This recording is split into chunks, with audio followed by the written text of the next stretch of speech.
Hey guys, today's project came in a very large box filled mostly with air, and in that box was this large plastic case, and in that case was these bits and pieces here for my new lab power supply. And so it included a 60 volt 6 amp or 6.6 amp power supply, a housing case to put everything in, all the various interconnects and plugs and sockets and wiring. There's a little Wi-Fi module which I can't imagine I'll be using, but I might, and a front end power control unit. And so it's all very well packed and so it's all in good shape.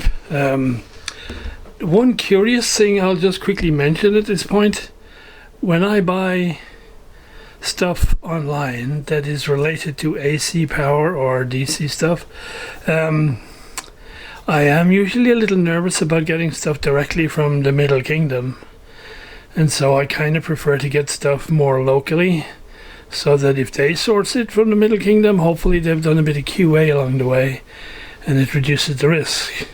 Also, if I have to return anything, it makes it a lot easier if I have to do it nearby rather than far away. What I noticed about all of these components here is there is absolutely no markings on any of them as to indicate where they were made. So I was expecting to see, made in China or something, especially on this guy. Nothing. There's no indication anywhere of where any of this stuff was manufactured. The only indication we have is the name of the German company that provides it. And so I just thought it was curious. I don't know what the current rules are these days in this part of the world about that, but there we go. So in theory, I just put these sockets and things on the back of the case. I bolt this into the case, I hook it up, and then I plug this guy in the front end and it snaps into the front here, and we're all done. So I don't know that that's going to be particularly interesting to see, but I'll bolt it all up, and then if anything interesting happens along the way, I shall point it out.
And one little curiosity, the nuts that go on for the mounting of the fan are recessed, but there's no clearance around them, so you can't get a socket or any type of wrench on there to hold the nut while you tighten the bolt. Oh hum. So I just jammed the needle nose pliers in around the head of the nut. And that seems to have done it.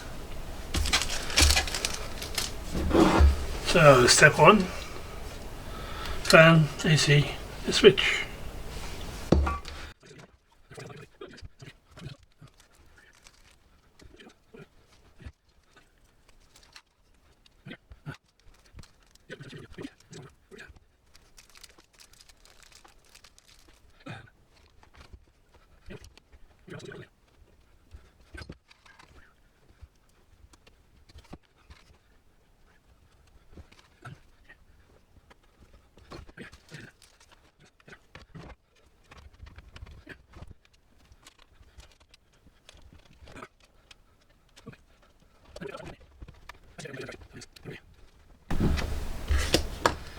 Yep. Okay. This little guy, which I think this is the fan controller for the external fan, because there's a fan in here, which it says is fully automatic. So if it gets too hot, so I guess this one is for the temperature within the case.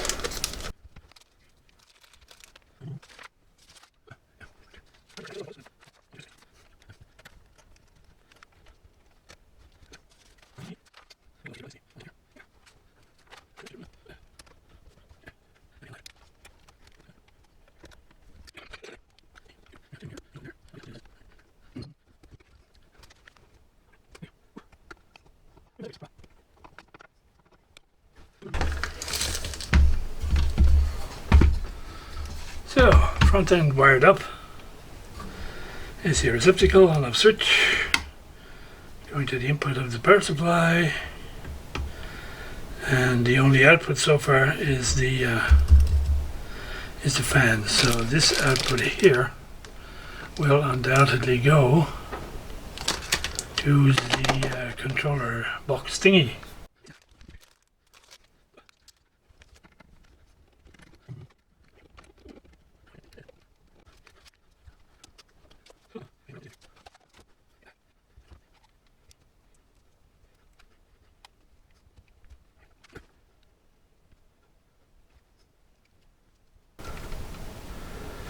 Would you believe it? This plug-in connector doesn't work.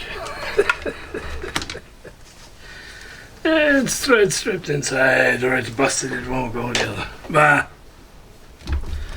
You see, you get all the way to the end, and then this happens. It seems a lot better now.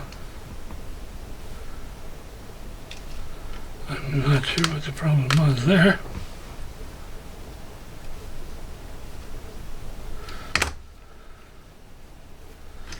Okay. So it goes in there. So if I understand, this just snaps in the front.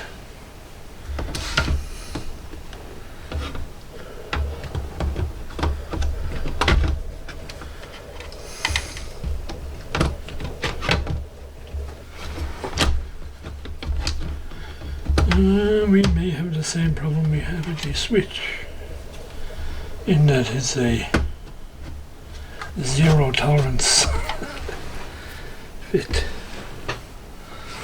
Okay, and this guy is there. Okay, I believe that's it. Assembled. So there we go. If I remember, it's this is what your output voltage is set to. This is what your amps are. And then over here you have what your input voltage is from the power supply. And then you have what the voltage you've set is. So in theory there's like 4.99 or 5 volts coming out of here. And then the current is set at 6 amps or 6.1, which I guess is pretty much near the maximum. And then you have the trigger, the alarm points, so the over voltage protection and the over current protection. Now, if I'm going to set the real-time clock up here, I need to put a battery in here. And it didn't come with a battery, so I'll have to see if I've got one. If I do, great. If I don't, I don't. And so a new day dawns. I had a reread of the doc. And it turns out that yes, there is some place to install this additional thermistor. So we have 2 thermistors in here. This one presumably is just for controlling the fan on the case. This one, I guess it's gonna be having multiple functions to display the temperature and maybe also to determine when this guy rotates.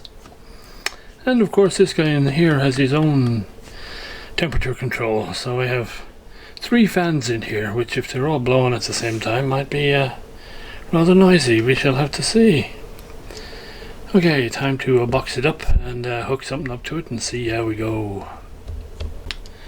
Okay, so I've just hooked up a string of LEDs as a load. It's just a nominal thing here. So you set the voltage and current with these two guys here and the shift key. So current set, voltage set, and then shift for current protection and voltage protection. And so the cursor will move to the relevant places here, and you just you can either tweak the knob here or just type in the value on the keypad and hit the enter key, and you're good. And then when you hit this on off button here, it then makes the voltage available at the output. And so it's set to 12 volts, and the current will be very low, but anyway, so when I turn it on, we have lighting LEDs. We have 12 volts at the output. We have about between 500 and 600 milliamps. It's just under 7 watts. And yeah, and that's all very nice and neat and cool. So yeah, I think it's going to be okay. I have one real negative downside to this little unit, which I didn't realize, and I probably would have passed on it had I noticed it beforehand, and that's these connectors. They will not accept a proper modern shrouded connector. It has to be a bare connector like this guy, and I had to go looking in my junk pile to find an old probe set from a cheapo multimeter, and so that is a bummer. Everything else is fine, but that is a downer. So because my default and even the old bench power supply would allow the shrouded connectors, so that's a bummer. But apart from that, everything else seems okay. I mean, there's other functions I'm sure I can learn about when I read the paper, and there's also a PC application, so maybe I'll dig out a laptop, see if I can load that up and at least show it to you. But I mean, everything you need to do, you can do from right here. So, for me, having remote connectivity and wireless connectivity and everything else is a little bit superfluous to what you're going to need in the average workshop. So here is the PC app. The first thing it says, obviously, when I fire it up, is that there is a new version of firmware, and do I want to install it now or later? So I think we're going to go with later for this. This is a very, very slow PC. Here we go. So it looks like we have a VSET and iSet just like before, and they're set at 12 and 5, which is what they're set to. So it's obviously reading it in through the USB. It's giving a constant graph of the outputs. All sorts of other things. There's a special section for monitoring if you're using it for charging batteries, and a lot of other stuff that I haven't looked into yet. So this looks fairly neat, although again, the number of times I'll need to use this will be very, very small. It has a basic functions tab, an advanced functions tab, which looks like it gives a lot more numerical output. Then it has an RS485 tab, a firmware update, and a startup logo update tab. So looks pretty cool. Anyway, this laptop is about to run out of battery, so I'm not going to go doing anything with firmware and stuff. So guys, we're going to call this a wrap. I have a new bench power supply, which looks pretty neat, and as I say, I'm a bit bummed with the connectors, but apart from that, we're good. The problem with the old one, by the way, was that it just continually kept going into overcurrent protection, and I couldn't. The only way to reset it is to hook up the laptop to it, and you'd reset it and you'd set the current again and you'd put a load on it and just go into overcurrent again. So I will mess with it now that I have an alternative. But yeah, for now that's it. I hope you found this interesting. It looks like a fairly decent piece of kit, and yeah, it will join the rest of the gear on the bench. That's it for now, guys. More to come sometime soon, I hope.